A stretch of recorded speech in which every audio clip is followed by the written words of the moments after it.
একটি মাত্র কিতাবের বাণী আছে, তার নাম আল কোরআন। একাধিকবার তেলাওয়াত করলেও বিভিন্ন মানুষের কণ্ঠে বিভিন্ন রকমের স্বাদ পাওয়া যায়। যেদিন জন্ম হয়েছেন আপনি, বয়স 7 বছর, আপনার বাপের হাত ধরে মসজিদে যেতেন, ইমাম সাহেব আল্লাহু আকবার আলহামদুলিল্লাহি রাব্বিল আলামিন বলতো না?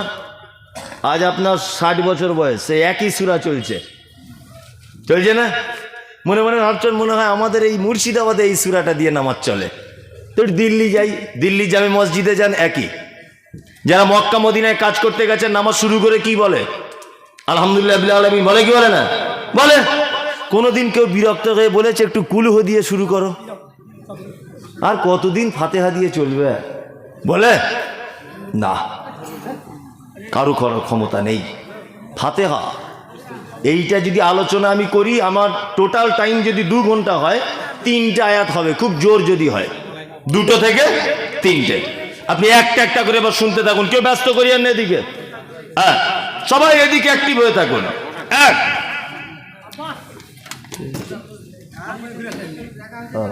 কিছু বলবে না?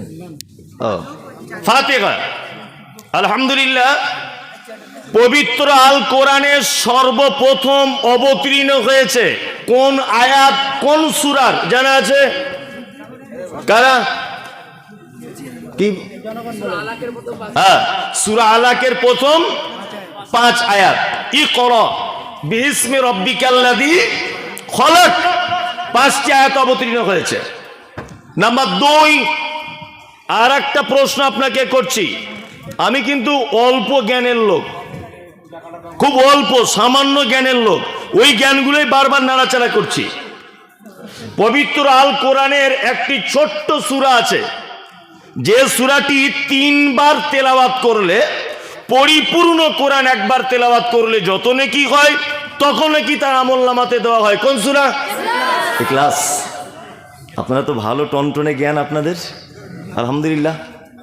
তাহলে এবার আরেকটা ধরি, আবার বলছি। তাহলে পবিত্র আল কোরআনের সম্মান এবং মর্যাদা বেশি নেকি সূরা ইখলাস 3 বার পাঠ করে দিলেই টোটাল কোরআন মাজিদের নেকি পেয়ে যাচ্ছেন, তাই না? কিন্তু এই সূরাটাকে প্রথমে আনা হলো না, প্রথমে আনা হয়েছে কাকে? ফাতিহা। কারণ কি? কারণ হচ্ছে একটা, যে সূরা ফাতিহার ভিতরে আল্লাহ সুবহানাহু ওয়া তাআলা টোটাল পবিত্র কোরআন মাজিদে যা কিছু বলেছেন, তার মূল কথাটা সূরা ফাতিহার ভিতরে লিপিবদ্ধ করে দিয়েছেন। আর সূরা ইখলাস শুধুমাত্র আল্লাহ সুবহানাহু ওয়া তাআলার মানে পরিচয় দেওয়া হয়েছে, এছাড়া আর কিছু নয়। সূরা ফাতিহার অনেকগুলি নাম আছে। একটা নাম হচ্ছে উম্মুল কিতাব। কি নাম? উম্মুল কিতাব। আরবিতে উম্মুন মানে মা। বাড়ি আমাদের মাকে আরবিতে কি বলা হয়? উম্মুন। উম্মুন মানে মা, তাই তো? আসলে উম্মুন শব্দের অর্থ হচ্ছে কেন্দ্রবিন্দু। ওই জন্য কাবাকে বলা হয় উম্মুল কুরা, অর্থাৎ কোরা মানে গ্রাম সমূহের কেন্দ্রবিন্দু। সারা পৃথিবীর মানুষ হজের মৌসুমে হজ করতে গিয়ে এক জায়গায় হয়, ওই জন্য কাবাকে কি বলা হয়? উম্মুল কুরা। আমার মা, আরবিতে তাকে উম্মুন বলা হবে। আমার এক বেটা এক বেটি, আমার বেটার 2টো বেটা, তার বেটার 2টো বেটা। বলুন তো, যদি আপনি ব্যাকে ফেরত আসেন আস্তে আস্তে আস্তে আস্তে করে, তাহলে আমাদের ফ্যামিলির, আমার পরিবারের মূল কেন্দ্র কে? আমার মা, তাই না? আল্লাহ তাআলা নবী নাম বলছেন উম্মুল কিতাব, অর্থাৎ কিতাবের মা। তার মানে এই যে আপনাকে বলেছি, পবিত্র আল কোরআনে আল্লাহ তাআলা যা কিছু বলেছেন, সব মূল কথাটা সূরা ফাতিহার পেটের ভিতরে ঢোকানো আছে। আর একটা এর নাম আছে সূরাতুশ শিফা, আরোগ্য দানকারী সূরা। সমস্ত রোগের ঔষধ সূরা ফাতিহা, তাই না? বিশ্বাস আছে এটা? আছে। ওই যে সাহাবায়ে কেরামগণ রাস্তা দিয়ে যাচ্ছিলেন, বিস্তারিত ঘটনা, একটা লোককে সাপে কেটেছে, সাহাবীরা সূরা ফাতিহা বলে ফুঁক দিয়েছে, লোকটা সুস্থ হয়ে গেছে। সাপে কাটা রোগীকে সূরা ফাতিহা বলে ফুঁক দিয়েছে, সুস্থ হয়ে গেছে। এ হাদিস শোনা আছে? কারা কারা শুনেছেন? সবাই শুনেছে, প্রচুর শোনা আছে বলছে একজন। আচ্ছা, আপনাদের এই গ্রামে কোনো লোককে সাপে কাটুকতে একটা মৌলভী সাহেব ফুঁক দিক, বিষ তো নামবে না, বরং ওর বিষ মাথায় উঠে ছটফট করে মারা যাবে। কারণ কি বলুন তো? ফাতিহা আছে, সেই মানুষগুলো আজ আর নেই, সে মানুষগুলো আজ আর নেই। আজকে সব তো 2 নম্বর বাটপার, চিটিংবাজ, ঘুষ, মদ, জুয়া, মানে 2 নম্বরিতে ভর্তি। ভালো মানুষগুলো আজ আর নেই। তবে হ্যাঁ, এটা একদমই সত্য কথা, এই ঈমান রেখে যদি কেউ ফুঁক দেয় অবশ্যই কাজ হবে কি হবে না? হবে। প্রমাণ দেখুন, পবিত্র আল কোরআনের কিছু জিনিস আপনি যদি প্রমাণ করতে না পারেন, চ্যাটার্জি, ব্যানার্জি, মুখার্জি, হরিপদ, রাম, শাম, যদু, মধু, একজন সাধারণ মানুষের দ্বারাতেও সেটা প্রকাশ পাবে যে পবিত্র আল কোরআন সত্য। তার একটা প্রমাণ আপনারা দেখেছেন ইদানিং সোশ্যাল মিডিয়াতে, যা আপনাদের বহরমপুর থেকে শিয়ালদাগামী এই যে আপনার রেল লাইনটা আছে, রেল লাইনে একজন, রেলের ভিতরে একজন হিন্দু মহিলা, মাথাতে সিঁদুর দেওয়া আছে, তার বাচ্চাটা এত কান্না কাঁদছে, এত কান্না কাঁদছে, থামাতে পারছে না। একজন বোরকা পরা, চাদরওয়ালা, মুখ ঢাকা মহিলা আস্তে করে সেই মহিলাটার পাশে বসে বাচ্চাটাকে নিজের কোলে নিয়ে আয়াতুল কুরসি বলে ফুঁক দিয়েছে, সুস্থ হয়ে গেছে, বাচ্চার কান্না বন্ধ। একটা অলৌকিক ঘটনা সোশ্যাল মিডিয়াতে দেখতে পাচ্ছেন, দেখতে পেয়েছেন এটা? তার মানে বোঝা যাচ্ছে আজও ভালো মানুষ যদি থাকে কাজ হবে। সূরা ফাতিহার আর একটা বৈশিষ্ট্য আছে। এক, আমি নামাজ পড়ছি, আল্লাহু আকবার, ফাতিহা শেষ, আমি একটা সূরার, যে কোনো সূরার আয়াত পড়ছি, ইন্নাল্লাযীনা ইয়াকতুমুনা মা আনজালাল্লাহু মিনাল কিতাব ওয়া ইয়াশতারুনা বিহি সামানান কলিলা উলাইকা মা ইয়াকুলুনা ফি বুতুনিহিম ইল্লান নার। ফাতিহা বলার পরে আমি এই সূরা বাকারার একটা আয়াত মাঝখান থেকে ধরলাম। আচ্ছা বলুন তো, আমার নামাজ হবে কি হবে না? হবে, কোনো সমস্যা নাই। যেখানে আপনার মুখস্থ ভালো আপনি সেখান থেকে ধরুন। কিন্তু কেউ যদি বলে নামাজ পড়তে পড়তে আল্লাহু আকবার, ইহদিনাস সিরাতাল মুস্তাকিম সিরাতাল্লাযীনা আন'আমতা আলাইহিম, নামাজ হবে না বাতিল হবে? বাতিল। কেউ যদি মনে করে আলহামদু থেকে শুরু করব, 3টা আয়াতে গিয়ে রুকু দিয়ে দিব, চলবে না। 7টা আয়াত পরিপূর্ণ করে তবে রুকু দিতে হবে। 3টেও চলবে না, 1টা 2টোও চলবে না, এক কথাতে পরিপূর্ণ সূরা তেলাওয়াত করতে হবে। চলুন, মুহাম্মদ সাল্লাল্লাহু আলাইহি ওয়াসাল্লাম তিনি বলেছেন, লা সালাতা লিমান লাম ইয়াকরা বিফাতিহাতিল কিতাব, কোন সালাত হয় না, কোন সালাত সূরা ফাতিহা ছাড়া। ছাগলে বাচ্চা দেয় কতদিনে? 6 মাস পেটে বাচ্চা রাখে। আচ্ছা বলুন, বাচ্চাটা যদি 6 মাস পরিপূর্ণ না হয়ে 3 মাসে ধরে নেন বাচ্চাটা মায়ের পেট থেকে কোনো কারণে পৃথিবীতে চলে এসেছে, বাঁচানো যাবে? অসম্পূর্ণ বাচ্চা, তাই না? এ কোনো কাজ হবে না। মুহাম্মদ সাল্লাল্লাহু আলাইহি ওয়াসাল্লাম বলেছেন, সূরা ফাতিহা ছাড়া তার সালাত, তার নামাজ এইরকম অসম্পূর্ণ, যেমন পশু তার বাচ্চা নির্দিষ্ট ডেটের আগে ডেলিভারি করে তার বাচ্চাকে নষ্ট করে দেয়। প্রত্যেক সালাত, জানাজা পড়ুন, ফরজ পড়ুন, সুন্নাত পড়ুন, নফল পড়ুন, ফরজ পড়ুন, যাই পড়ুন, ফাতিহা ছাড়া চলবে না। এত মারাত্মক একটা সূরা, আল্লাহ কি বা বলেছেন এমন কথা? এই দেখুন, এবার আপনাকে একটা একটা করে বলি, একটা একটা করে আয়াত বলি, শুনুন। খুব শুনতে ভালো না লাগলেও নেকি পাবেন। এক, আমরা নামাজে দাঁড়িয়ে বলি কি? আলহামদুলিল্লাহি রাব্বিল কি আলামিন।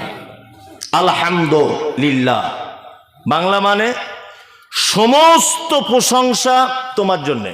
কার জন্যে? আল্লাহর জন্যে, তাই না? সমস্ত প্রশংসা তোমার জন্যে। দেখুন, আরবিতে আমরা 2টো শব্দ ব্যবহার করি, খুব মজার ব্যাপার এগুলো শুনুন। ঠিক যেমন ছাত্রকে বোঝায় মাস্টার, আপনাকে তেমন করে বোঝাচ্ছি আমি। আরবিতে দুটো শব্দ আমাদের ব্যবহার হয়। যেমন আমি রাস্তা দিয়ে চলছি, আমার খুব পানি পিপাসা লেগেছে, এই ভাই সাহেব আমাকে এক গ্লাস পানি দিলেন বা এক বোতল পানি দিলেন, আমি কি বলি? কি বলি? শুক্রিয়া বলি না? শুক্রিয়া, শুক্রিয়া মানে ওটাও প্রশংসা, তাই তো? আর বাংলা শুক্রিয়ার মানে কি? ধন্যবাদ, তাই না? বাংলাতে আমরা দুটো শব্দ গ্রাম্য ভাষাতে ব্যবহার করি, এক ধন্যবাদ ভাই আপনাকে, আর একটা কৃতজ্ঞতা ভাই, চিরকৃতজ্ঞতা আপনার কাছে আমি, বলে কি বলে না? বলে। এই কৃতজ্ঞ আর ধন্যবাদ এই দুটো জিনিস কিন্তু আসমান এবং জমিনে ডিফারেন্স। কি বললাম বুঝলেন না? এক, ধন্যবাদ আমরা কখন জানাই? ধন্যবাদ জানাই ক্ষণস্থায়ী উপকারের জন্যে। আমাকে আপনি এক বোতল পানি দিয়েছেন, আমি 2 ঢাক পান করে নিয়েছি, ক্ষণস্থায়ী উপকার করেছেন, এর জন্য কি বলি? ধন্যবাদ ভাই আপনাকে, তাই না? জি। আমি চাকরির পরীক্ষা দিলাম, সব কিছু রেডি, আমার এলাকার এমএলএ যদি একটা সই করে দেয় আমার চাকরিটা কনফার্ম হয়ে যাবে। তাই এমএলএ সাহেবের কাছে গিয়ে বলছি, ভাই আমি মাওলানা মমতাজুল ইসলাম এর ছেলে, আপনি একটু আমার এই সইটা করে দেন, আমার আব্বু বলেছে আপনার কাছে আসতে। তা এমএলএ সাহেব সই করে দিয়েছে, ভালো করে বুঝবেন। তাহলে এমএলএ সাহেবের একটা সয়ে আমার ছেলে চাকরি করবে কতদিন? 60 বছর। তার মানে ও চাকরি পাচ্ছে 20 বছরে, 60 বছর পর্যন্ত করবে, মানে 40 বছর এমএলএ সাহেবের একটা সইয়ের কারণে আমার ছেলে প্রত্যেক মাসে 1 লাখ টাকা বেতন পাবে। এই যে লোকটার একটা সয়ে লং টাইমের উপকার, এই ব্যক্তির জন্য আমরা কিন্তু ধন্যবাদ জানাবো না, আমরা দেখা হলেই বলবো, ভাই আপনার জন্য চিরকৃতজ্ঞ, সত্যি আপনার জন্য আমার বেটা আজকে এতদিন যাবত চাকরি করে খাচ্ছে, বলি কি বলি না? বলি। তার মানে ক্ষণস্থায়ী উপকারের জন্য বলি ধন্যবাদ, শুক্রিয়া। লং টাইম কেউ যদি আপনাকে হেল্প করে, উপকার করে, তার জন্য কি বলতে হবে? আলহামদুলিল্লাহ। আপনার জন্ম থেকে নিয়ে মৃত্যু পর্যন্ত টোটাল ব্যাপারে সহযোগিতা করে কে? কে? আল্লাহ। এই জন্য আল্লাহ সুবহানাহু ওয়া তাআলা ভাষা ব্যবহার করেছেন আলহামদুলিল্লাহ, সমস্ত প্রশংসা কার? আল্লাহ। এবার এখানে আর একটা কথা আপনাকে বলি, আচ্ছা আমি একজন ভালো ফার্নিচারের মিস্ত্রি, খুব ভালো ডিজাইন করে খাট বানাতে পারি, চেয়ার বানাতে পারি, টেবিল তৈরি করতে পারি, শোকেস করতে পারি, আলমারি পারি, আমি ভালো মিস্ত্রি ফার্নিচারের। আমি একটা খুব ডিজাইন করে ফার্নিচারের খাট বানালাম, যে ডিজাইন মুর্শিদাবাদ জেলে আর কেউ করতে পারেনি। আচ্ছা বলুন তো, অরিজিনাল এই খাটটা দেখে যদি প্রশংসা করতে হয়, তাহলে প্রশংসার দাবি রাখে কে? না, আল্লাহ যদি আপনি বলেন আমি বিশ্বাস করবো না, এটা আপনি মন থেকে বলছেন না, হ্যাঁ যে মিস্ত্রি তার, তাই না? আমি একজন কৃষক, সবার জমিতে ভালো ফসল হয়নি, আমি ভালো পরিচর্যা করেছি বলে আমার ফসল ভালো হয়েছে। প্রশংসা যদি করতেই হয় অ্যাকচুয়াল, তাহলে কিন্তু কৃষকেরই করা উচিত, তাই না? উচিত। আমি একজন ভালো রাজমিস্ত্রি, খুব সুন্দর বিল্ডিং বানিয়েছি, খুব সুন্দর ডিজাইন। আচ্ছা বলুন তো, আমরা সাধারণত প্রশংসা যদি করি কার করি? মিস্ত্রির করি। ওরে বাবা সাংঘাতিক মিস্ত্রি রে, এই লোককে দিয়ে আমার বাড়িতেও কাজ করাতে হবে, হবে কি হবে না? হবে। কিন্তু আল্লাহ তাআলার ভাষা হচ্ছে সমস্ত ব্যাপারের প্রশংসা কার? আল্লাহ। এই জায়গাটার সঙ্গে আমাদের বাস্তবতার একটু ডিফারেন্স আছে না? আছে। আপনি নামাজে এই মাত্র বলে গেলেন আলহামদুলিল্লাহি রাব্বিল আলামিন, সমস্ত প্রশংসা তোমার। তুমি নামাজ পড়ে তোমার গাছে একটা হিমসাগর আম হয়েছিল, ইমাম সাহেবকে এসে তুমি দিচ্ছ, ইমাম সাহেব ভাই আমার গাছের টাটকা আম আপনি একটু খান। ইমাম সাহেব খাচ্ছে আর বলছে আলহামদুলিল্লাহ খুব মিষ্টি, শওকত আলী ভাই আপনার গাছের আম। শওকত আলী তখন বলছে মিষ্টি হবে না, এই যে গাছ এটা আমি মালদা জেলা থেকে এনেছি, ট্রিটমেন্টটা কম করিনি, অন্য লোকের মতো যা তা করে আমি ছেড়ে দিইনি, আমি কিন্তু পরিপূর্ণ দায়িত্ব সহকারে আমি ওর ট্রিটমেন্ট করে গেছি, এই জন্য আমটা খুব বড় মিষ্টি। এটা আমরা বলি কি বলি না? সাধারণত বলি। ভাই আপনার মেয়েটা তো খুব সুন্দরী, আপনি হঠাৎ করে বলে দিলেন। সুন্দরী তো হবারই কথা, আপনার ভাবিও যে সুন্দরী, কার পেটে হয়েছে দেখুন। এটা আমরা হাসির ব্যাপার নয়, এটা আমরা বলি কি বলি না? বলি। কিন্তু এই মাত্র আপনি মসজিদে বলে এলেন আলহামদুলিল্লাহ, সমস্ত প্রশংসা কার? আল্লাহর। বন্ধুরে আমার, প্রতিটা সৃষ্টির পিছনে পর্যন্ত যদি আপনি চলে যান, প্রশংসা আল্লাহ ছাড়া কারো কোনো গতি নাই। আমি মমতাজুল ইসলাম ফার্নিচারের যে খাটটা বানিয়েছি, কাঠ দিয়ে তৈরি করেছি, নয় আম কাঠ, নয় জাম কাঠ, নয় অন্য কোনো কাঠ। পৃথিবীর কোনো মেশিনে কাঠ তৈরি করা হয় না। কাঠ কার দান? আল্লাহর দান। গাছ কে বানায়? আল্লাহ বানায়। 1 কোটি টাকার গাড়ি আপনি কিনেছেন, ড্রাইভার আপনি বেতন দিয়ে রেখেছেন, পেট্রোল আপনি ভরেছেন, রোড ট্যাক্স আপনি দেন, ইন্স্যুরেন্স আপনার, সরকারকে ট্যাক্স দেন আপনি। কিন্তু আল্লাহ বলেছে, বান্দা প্রশংসা আমার হওয়া লাগবে। তুমি যে পেট্রোলটা 100 টাকা লিটারে ভরেছ, পৃথিবীর কোনো মানুষ সে পেট্রোল বানাতে পারে না। তুমি মুর্শিদাবাদ জেলার মানুষ, কোটি টাকার গাড়ি চাপবে বলে আমি আগে থেকে মাটির তলাতে পেট্রোল আমি রেডি করে রেখে দিয়েছি। মিস্ত্রি, তুমি ঘর বানিয়েছ, কোটি টাকা দিয়ে যে বিল্ডিং তুমি তৈরি করেছ, এই বিল্ডিংটা করা হয়েছে ইট দিয়ে। ইট বানানো হয় কি দিয়ে? মাটি দিয়ে বানানো হয়। মাটি কার সৃষ্টি? আল্লাহর সৃষ্টি। তার মানে বোঝা যায় সারা পৃথিবীতে যত রকমের যা কিছু আছে, আপনি যদি তার শেষ পর্যন্ত পৌঁছে যান, তাহলে আমার আল্লাহর হাত রয়েছে। এই জন্য আল্লাহ বলেন, বান্দা তুমি যখন মসজিদে যাবে, প্রথমেই দাঁড়িয়ে গিয়ে বলবে আলহামদুলিল্লাহি রাব্বিল আলামিন। আমি হলাম গোলাম, তুমি হলে রব। আর সারা পৃথিবীতে যত রকমের নিয়ামত তুমি আমাকে দিয়েছ, তার সমস্ত প্রশংসা আল্লাহ তোমার। কার প্রশংসা? আল্লাহ। তারপরে আরেকটা শব্দ ব্যবহার করি। কি শব্দ? রব। রব বলি না? আল্লাহর নাম কি? কটা নাম আল্লাহর বলুন? 99টা। সব ভুল বলেছে, একটাও ঠিক বলেনি। যে যারা বলেছে 99টা, এরা কিছু বুঝেই না। আমি মমতাজুল ইসলাম, ভালো করে বুঝবেন, আমি মমতাজুল ইসলাম, এটা আমার নাম।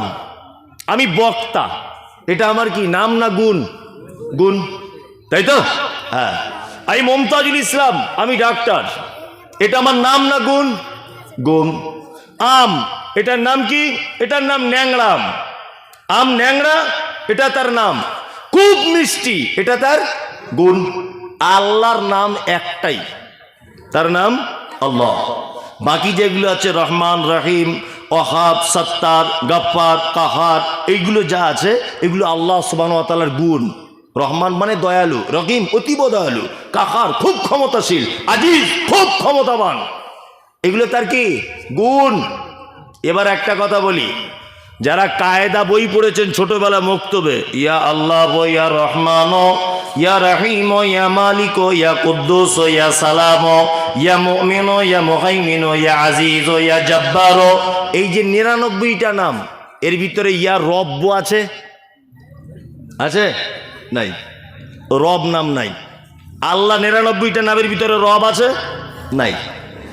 এবার আপনাকে আর একটা কথা বলি, এই 99টা নামের ভিতরে যত গুণ আছে, আল্লাহ সুবহানাহু ওয়া তাআলার রব নামের ভিতরে সব ঢুকিয়ে দিয়েছে। তার একটা প্রমাণ দেখবেন, দেখায় আপনাকে। আল্লাহ তাআলা আমাদেরকে যখন বানালেন, আদম আলাইহিস সালামকে কি বলেছিলেন? আদম আলাস্তু বিরব্বিকুম, আদম তুমি বলো আমি কি তোমাদের রব নয়? এটা বলেছিল কি বলেনি? বলেছিল। তাহলে আল্লাহ আদমের থেকে স্বীকৃতি নিয়েছেন আল্লাহ বলে না রব বলে? রব, যে আমি কি তোমাদের রব নয়, এটা বলেছিলেন। 2, যখন আপনি মারা গেলেন, কবরে কটা প্রশ্ন হবে? 3টা, তাই তো? আর একটা হাদিসে যদিও আছে 4টা, তা 3টে প্রশ্ন। প্রথমে কি? মান রব্বুকা, ফেরেশতারা বলবে তোমার রবকে বলো। তা কি এখানে কি আল্লাহ বলছে না যে ফেরেশতারা বলবে তোমার আল্লাহকে বলো? বলছে? বলছে না। তাহলে পৃথিবীর সূচনাতে আমাদের থেকে স্বীকৃতি নেওয়া হয়েছে, আল্লাহ বলছেন আলাস্তু বিরব্বিকুম, আমি কি তোমাদের রব নয়? নাম্বার 2, পৃথিবী থেকে একটা মানুষ চলে গেল, তার সর্বপ্রথম প্রশ্ন করা হবে মান রব্বুকা, তোমার রবকে বলো। তাহলে 2 জায়গাতেই রব, সূচনাতেও রব, শেষেও রব। মাঝখানে রব কোথায় দেখি? 1, আপনি নামাজ পড়বেন, নামাজ পড়বেন আল্লাহু আকবার, আলহামদুলিল্লাহি রাব্বিল আলামিন। এখানে রব আছে, আছে। সেজদায় চলে রুকুতে গেলেন, রুকুতে গিয়ে কি বলবেন? সুবহানা রাব্বিয়াল আলা। এখানে রব আছে, আছে। আবার রুকু থেকে উঠলেন, কি বলবেন? রব্বানা লাকাল হামদ। রব আছে, রব। আবার সেজদায় চলে গেলেন, কি বলবেন? সুবহানা রাব্বিয়াল আলা। তাই তো? এবার আপনি দুনিয়াতে অনেক গুনাহ করে ফেলেছেন, নামাজে পড়ে দোয়া করতে হয় না? অনেকজন দোয়া করে, কি করে না? পাপের কারণে, নিজের কোনো অভিযোগের কারণে, নিজের কিছু চাওয়া পাওয়ার জন্য আল্লাহর কাছে চায় কি চায় না? আল্লাহ বলছে, বান্দা আসসালামু আলাইকুম ওয়া রাহমাতুল্লাহ, আসসালামু আলাইকুম ওয়া রাহমাতুল্লাহ। তোমার নামাজ শেষ হয়ে গেল, তুমি ভুল করেছো, আমার কাছে তুমি চাও। পবিত্র আল কোরআনে যতটা দোয়া বর্ণনা হয়েছে সব জায়গাতে আছে রব্বানা আতিনা ফিদ দুনিয়া, রব্বানা যালামনা আনফুসানা, রব্বানা লা তুযিগ কুলুবানা, রব্বানা হাব লানা মিন আজওয়াজিনা, রব্বানা যালামনা আনফুসানা, রব্বি হাবলি মিনাস সালিহিন।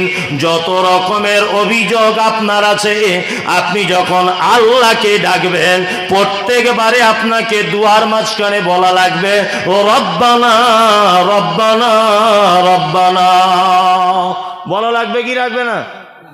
একটা দুয়াতে কোরআন মাজিদে কোথাও আছে আল্লাহ বলছে আমাকে আল্লাহ বলে কিছু চাও? একটা দুয়া আছে কোরআন মাজিদে? নাই যে আল্লাহ বলে ডাইরেক্ট আমাকে বলো না। সব দুয়াতে, বাচ্চা কাচ্চা হয় না, মা হতে পারছো না তুমি, রাতের অন্ধকারে দোয়া করো রব্বি হাবলি মিনাস সালিহিন, ওখানেও রব। আল্লাহ বলছে আমাকে রব বলে রাখ। রাত 2টোর সময় তুই উঠে বাচ্চা কাচ্চা চাইছিস, আল্লাহ বলে ডাকিস না, রব বল। রব আবার এত গুরুত্বপূর্ণ একটা নাম যে আল্লাহ সুবহানাহু ওয়া তাআলা 99টা নামের যা মানে সব রবের ভিতরে ঢুকিয়ে দিয়েছেন। কি বললাম বুঝতে পারছেন? এবার বাংলায় বলে দিই রব কাকে বলে। রব কাকে বলে? আমার দিকে ফিরুন। যাহার যেখানে যতটুকুন প্রয়োজন বিনা চাওয়াতে যিনি দেন তিনি হচ্ছেন রব। কি বললাম বুঝলেন? যাহার যেখানে যতটুকু প্রয়োজন বিনা চাওয়াতে যিনি দেন তিনি কে? রব। এটা নাম কি? গ্রামটার নাম গুরুদাসপুর। গুরুদাসপুর। আচ্ছা, আমাদের কোন একটা মায়ের পেটে বাচ্চা এসেছে, তা তার শাশুড়ি দোয়া করছে, আল্লাহ আমার বৌমার বেটা ছেলে দিও। দোয়া করে না অনেক সময়? করে। স্বামী দোয়া করছে, আল্লাহ আমার 4টে বেটি, এবার একটা বেটা দিও। মেয়েটার মাও দোয়া করছে, আল্লাহ আমার বড় বেটির এবার একটা বেটা দিও আল্লাহ। খুব দোয়া করে। আর কার দোয়া কবুল হয়ে গেছে? বেটা হয়েই গেছে, অরিজিনাল। আচ্ছা বলুন তো, কোনো লোক এমন আছে যে এইরকম দোয়া করে, আল্লাহ আমার বৌমার বেটা দাও, পেচ্ছাপ ফেরার রাস্তাটা যেন ফুটো করা থাকে, কানে যেন সে শুনতে পায়, হাতে যেন তার 5টা করে 10টা আঙুল হয়, চোখে যেন দেখতে পায়, মাথার চুলগুলো যেন কালো হয়, তার পায়ে যেন 10টা আঙুল থাকে, সে যেন খেয়ে হজম করতে পারে, সে যেন পায়খানা রাস্তা তার ক্লিয়ার থাকে, সে কথা বলবে, তার আলজিবটা যেন ভালো হয়। এরকম কেউ দোয়া করে না, শুধু দোয়া করে দেয় আল্লাহ আমার বৌমাকে একটা বেটা দাও, তাই না? আচ্ছা ধরে নেন বেটা হলো, ধরে নেন বেটি হয়েছে, বেটা না বেটি হয়েছে ধরে নেন। আচ্ছা নেপালের লোকগুলো দেখতে কেমন? ওখানকার মেয়ে ছেলেগুলোর সব নাকগুলো এরকম ভোতরা, দেশওয়ালি ভাষাতে বলে কি চ্যাপ্টা টাইপের, এরকম না? হ্যাঁ। আর নাইজেরিয়ান মেয়েদের মাথার চুল দেখেছেন? আমি দেখেছি মক্কাতে গিয়ে, সেবারে নাইজেরিয়ান মেয়েদের মাথার চুলে দেখছি আবার সব এই নাটের মতো কি কি লাগানো ছোট ছোট, আচ্ছা পাখির বাসার মতো এরকম হয়ে আছে। আচ্ছা বলুন, গুরুদাসপুরের কোনো মেয়ের নাক যদি নেপালিদের মতো হয় এরকম চ্যাপ্টা, কোনো ভালো ছেলে দেখে তাকে বিয়ে করার জন্য পছন্দ করবে? বলুন করবে? করবে না। আচ্ছা গুরুদাসপুরের কোনো একটা মেয়ে তার মাথার চুল যদি নাইজেরিয়ানদের মতো হয় আর যদি আপনার আফ্রিকার মেয়েদের মতো ঠোঁটগুলো মাটির দিকে ঝোলা হয়, মোটা মোটা ঠোঁট হয়, সাধারণ আমাদের পল্লী গ্রামের কোনো ছেলে তাকে বিয়ের প্রস্তাব দেবে? দেবে না। আল্লাহ বলছে আমার নাম রব, তোকে মুর্শিদাবাদে তৈরি করেছি আমি। এখানকার সবার নাক যেমন, তোর বইয়ের নাক তেমন, তোর বেটির নাক তেমন, তোর বেটার নাক তেমন। যাকে নেপালে বানিয়েছি, নেপালিদের সবার নাক চ্যাপটা করে দিয়েছি, যাতে এক অপরকে দেখে কেউ যেন ঘৃণা না করে, সবার একই ডিজাইন। হ্যাঁ, ওই যাদেরকে নাইজেরিয়ানে বানিয়েছি তাদেরকে করেছি লম্বা চওড়া, কালো, একদম কুচকুচ কুচকুচ কুচকুচ করছে সবাই, একই সিস্টেম। আল্লাহ বলছে আমার নাম রব, তোকে পশ্চিম বাংলায় বানিয়েছি, এখানের আবহাওয়া যেমন, এখানকার সব মানুষ যেমন, তোরও দেখতে ঠিক তেমন। এর নাম কি? রব। দার্জিলিং বেড়াতে গেছেন তো? দার্জিলিং কেউ গেছেন? একজন বলুন তো। অনেকজন গেছেন। আসলে এইগুলো তো আপনি খেয়াল করেন না। আপনি গেছেন বন্ধু বান্ধব নিয়ে ঘুরে, পিকনিক করে, খেয়ে, পাহাড় টাহাড় দেখে বাড়ি চলে এসেছেন। আমিও গিয়েছি অনেকবার বেড়াতে। ওখানে গিয়ে দেখলাম, আল্লাহর কসম দিয়ে বলছি, এখন মোবাইলে আপনি সার্চ করুন, যদি এ কথা ভুল প্রমাণ হয় তাহলে আপনাদের এই এলাকাতে জীবনে আসবো না। আপনি এখনই চেক করুন, কাশ্মীরের ছাগল, কাশ্মীরের গরু, কাশ্মীরের কুকুর, এটা বলে সার্চ করুন আপনি একবার, দেখবেন কাশ্মীরে যে কুকুরগুলো তাদের গায়ের লোমগুলো এক বিঘা করে বড়। আমি দার্জিলিংয়ে গিয়ে দেখে এসেছি, ওখানকার রাস্তায় কুকুরগুলোর এক বিঘা করে তাদের গায়ের লোম। আমি মনে মনে দেখে ভাবছি আর বলছি, আল্লাহ এই সিস্টেম কেন? পশ্চিম বাংলার কুকুর, ছাগল, বিড়াল, এদের গায়ের লোমগুলোতে এইটুকুটুকু, এখানে এরকম অবস্থা কেন? কাশ্মীরে যেবারে গেলাম ঘুরতে, দেখছি বড় বড় লোম গায়ে, কুকুরের গায়ে। আমি বলি এরকম কুকুর তো জীবনে দেখিনি। বললাম আল্লাহ তোর নাম রব। পশ্চিম বাংলায় এমন এক জায়গা, এইখানে মুর্শিদাবাদ জেলাতে বরফ পড়ে না, এত ঠান্ডা পড়ে না যে মানুষ বরফে জমে যায়। ওই জন্য এখানকার গায়ের কুকুরদের লোমগুলো এমন করে দিয়েছ যে এমন ঠান্ডা পড়লেও কুকুরেরা তারা গাড়ির তলায় শুয়ে কাটিয়ে দিতে পারবে, কারোর বাড়ির এক সাইডে শুয়ে কাটিয়ে দিতে পারবে। কিন্তু দার্জিলিং এর মাটিতে যে বরফ পড়ে, এই কুকুরগুলোর গায়ের লোমগুলো যদি ছোট ছোট হয়, একটা কুকুর তারা কেউ বেঁচে থাকবে না, একটা গরু বেঁচে থাকবে না, একটাও ছাগল বেঁচে থাকবে না। আল্লাহ তোমার নাম হলো রব। এদেরকে কাশ্মীরে পাঠিয়েছ বলে আগে থেকে তুমি কম্বল জড়িয়ে এদেরকে কাশ্মীরের মাটিতে পাঠিয়েছ। আর পশ্চিম বাংলাতে তুমি যে কুকুর, ছাগল, শ্রীগালগুলো বানিয়েছ, এদের সামঞ্জস্যতা রেখে তুমি তাদের গায়ের লোম দিয়েছ। তোমার নাম হলো রব। দার্জিলিং এ যাকে দিয়েছ, ওইখানের পরিস্থিতির সঙ্গে মোকাবেলা করার জন্য তুমি তাকে আগে থেকে কম্বল জড়িয়ে দিয়েছ। তোমার নাম রব। আমাদের পাড়া গ্রামের মেয়েরা দেখবেন বাড়িতে ওই মুরগির ডিম থেকে বাচ্চা বার করে না? আবার মেয়েরা খুব চালাকও হয়, দেখবেন হাঁসের ডিমও দেয় 5টা, মুরগির ডিমও দেয় 5টা।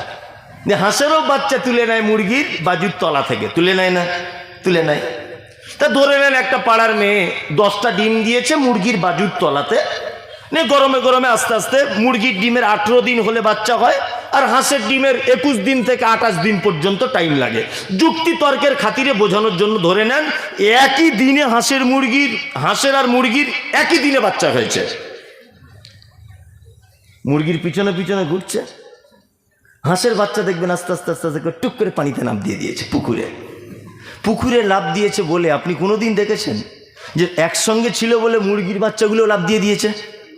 দেখেছেন? দেখেননি। কেন? কে ওকে শেখালো এটা? কে বলে দিল? কে? আল্লাহু আকবার। আপনি এগুলো কেন ভাবেন না? অনেক মানুষ যে নাস্তিক, অনেক মানুষ বলে না যে অমুকজন নাস্তিক। আমি বলছি পৃথিবীতে কেউ নাস্তিক হতে পারে না। কেউ নাস্তিক নয় পৃথিবীতে, নাস্তিক কেউ হতে পারবে না। কারণ একটা, শিক্ষিত মানুষরা জানে যে কর্তা ছাড়া কর্ম হয় না। হয় না। এটা মাইক। আচ্ছা বলুন, এর পিছনে একটা আবিষ্কারক আছে না নেই? আছে। এই যে প্যান্ডেলটা টাঙিয়েছে, এর পিছনে একজন কর্তা আছে না নেই? আছে। আপনি যদি এখন বিরিয়ানি খান, ভালো বিরিয়ানি, আচ্ছা বিরিয়ানি যখন আপনি খাবেন, এই যে বিরিয়ানির স্বাদ, এর পিছনে একটা রাঁধুনি থাকবে কি থাকবে না? অবশ্যই থাকবে। আপনি একটা গান শুনছেন, এই গানের সুর আপনাকে কি মনে করিয়ে দেবে না যে এর পিছনে একজন বিশাল বড় গায়ক আছে? মনে করিয়ে দেবে না? দেবে। নাস্তিক মানুষ হয় কি করে? পূর্ব দিকে প্রতিদিন পশ্চিম দিকে পূর্ব দিকে সূর্য উঠে পশ্চিম দিকে ডুবে যাচ্ছে, এটা তো একটা কাজ, কাজ না? প্রতিদিন নির্দিষ্ট টাইমে এটাকে তোলা, আবার এটাকে মানে এর আলোকে কমজোর করে দেওয়া, এটা একটা কাজ কি কাজ নয়? কাজ। তাহলে এটা যখন কাজ, এর পিছনে একটা কর্তা থাকতে হবে কি হবে না? হবে। তিনি কে? আল্লাহ।